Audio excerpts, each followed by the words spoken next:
అది ఇలా ఇలా చెప్పుకుంటూ పోతే శ్రీకాకుళం నుంచి చిత్తూరు వరకు ఏ షాపుకి వెళ్ళినా ఎంఆర్పి రేటుకు దొరకదు.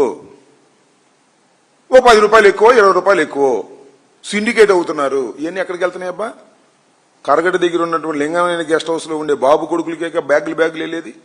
దీని స్కామ్ అంటారా, దాని స్కామ్ అంటారా? నాకు చెప్పని అడుగుతా ఉన్నా.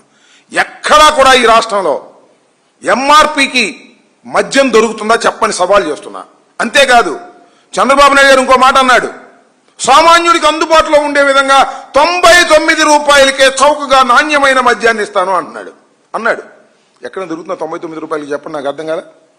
ఇంత పెద్ద స్కామ్ చేసి కోట్ల రూపాయలు దండుకు తింటున్నటువంటి చంద్రబాబు నాయుడు గారు నిజాయితీగా నిష్పక్షపాతంగా ప్రభుత్వానికి ఆదాయం రావాలనే ఉద్దేశంతో ప్రభుత్వమే నడిపినటువంటి మద్యం షాపులు చేసినటువంటి వైఎస్ఆర్ కాంగ్రెస్ ప్రభుత్వం మీద బురదలేటటువంటి కార్యక్రమం చేసేటటువంటి కార్యక్రమాలు ఇవాళ చేస్తున్నారు. ఒక చోట కాదు, ఇక్కడి నుంచి ఎక్కడ